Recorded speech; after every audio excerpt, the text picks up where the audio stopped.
नमस्कार। आकाशवाणी देहरादून से प्रस्तुत है प्रादेशिक समाचार। पहले मुख्य समाचार। भारत में इस वर्ष अप्रैल में सर्वाधिक 1,87,000 करोड़ रुपए से अधिक का वस्तु और सेवा कर संग्रह हुआ।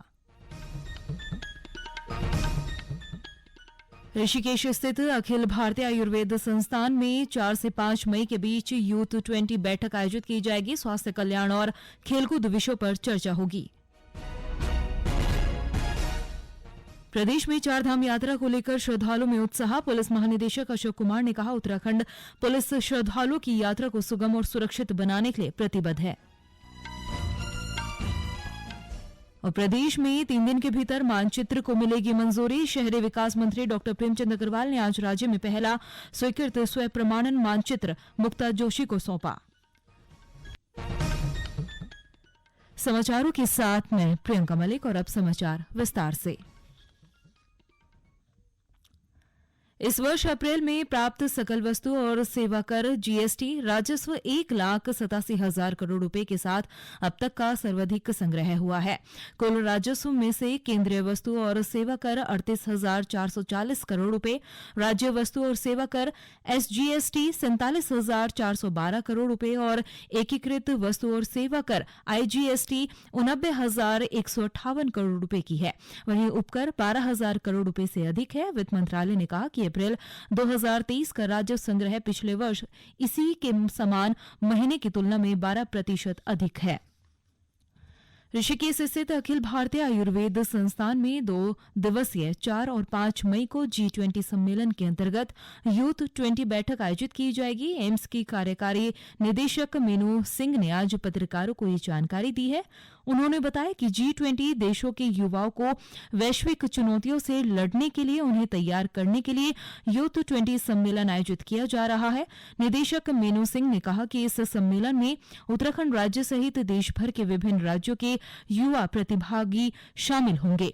बैठक में युवाओं के स्वास्थ्य कल्याण और खेलकूद विषय से संबंधित नीतियों पर चर्चा की जाएगी और सम्मेलन से निकलने वाले निष्कर्ष से युवा अपने क्षेत्रों को लाभान्वित कर सकेंगे।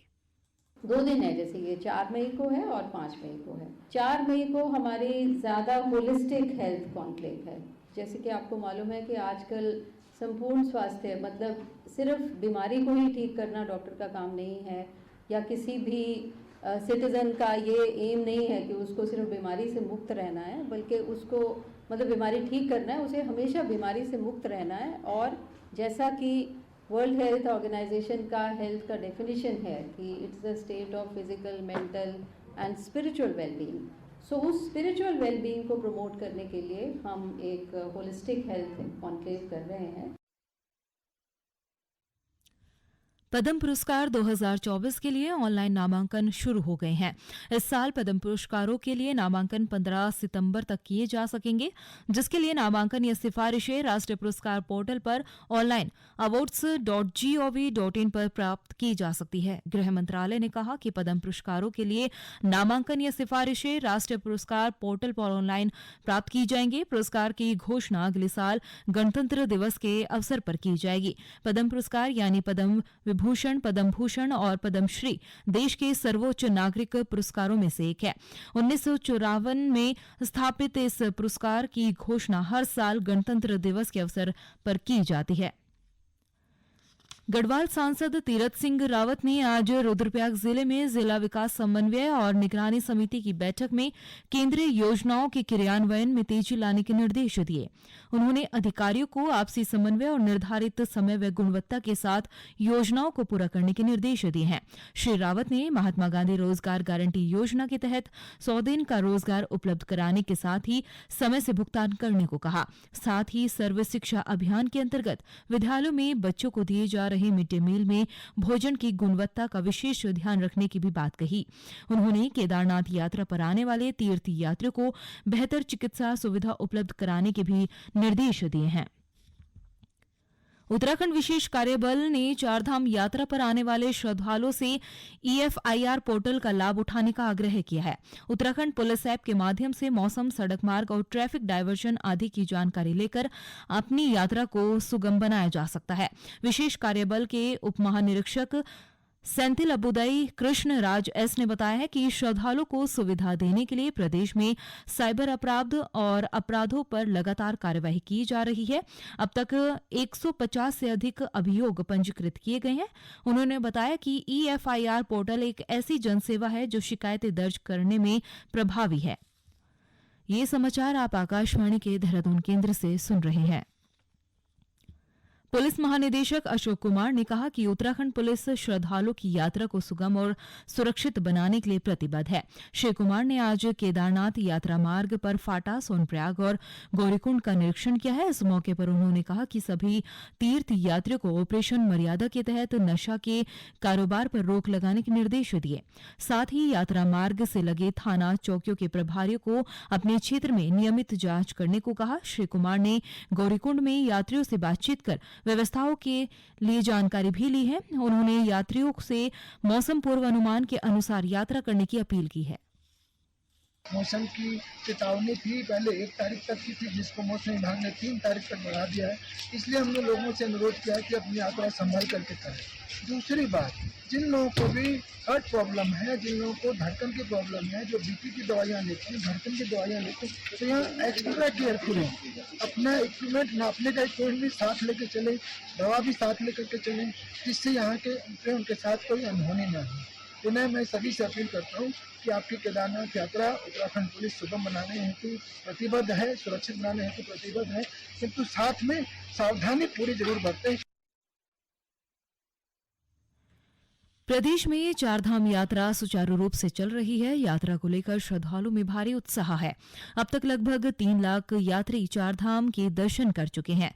राज्य आपातकालीन परिचालन केंद्र के अनुसार आज बद्रीनाथ में 10,588, केदारनाथ धाम में 12,045, गंगोत्री धाम में 6,746 और यमुनोत्री धाम में 5,600 श्रद्धालुओं ने भगवान के दर्शन किए हैं।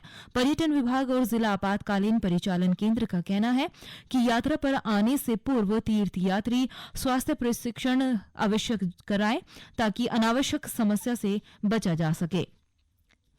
शहरी विकास मंत्री डॉ प्रेमचंद अग्रवाल ने आज प्रदेश में भवनों के मानचित्र स्वीकृत करने की प्रक्रिया सरलीकरण के तहत राज्य में पहला स्वीकृत स्व प्रमाणन मानचित्र आवेदक मुक्ता जोशी को सौंपा है। उन्होंने बताया कि 3 दिन के अंतर्गत मानचित्र को स्वीकृत करने की पूरी कार्रवाई की गई है। डॉ अग्रवाल ने कहा कि आर्किटेक्ट को दिए गए उसकी व्यावसायिक शुल्क के अतिरिक्त प्राधिकरण स्तर पर मात्र 44,956 शुल्क जमा किया गया।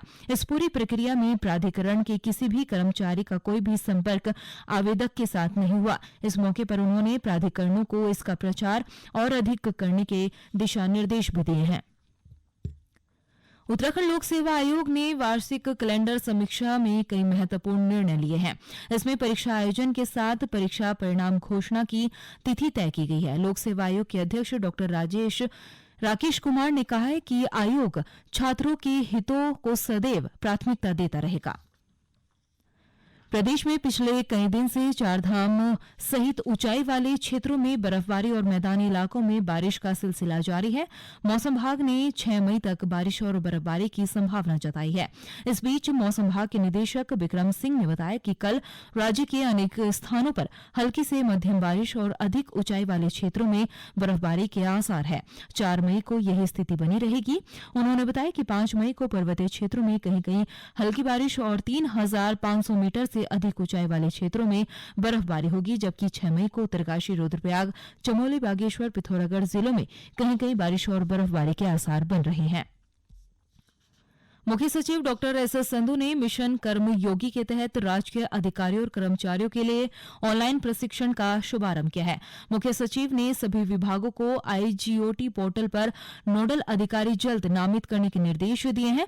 उन्होंने कहा कि सभी विभागों में क्षमता विकास के लिए कर्मियों को प्रशिक्षण की आवश्यकता है, जिसमें यह प्रशिक्षण लाभकारी होगा। BP पांडे ने बताया कि पोर्टल पर अभी तक 72 में से 36 विभाग ऑन बोर्ड हो चुके हैं। इस ऑनलाइन पोर्टल पर ईमेल आईडी के माध्यम से ई-लर्निंग सामग्री प्राप्त कर सकेंगे।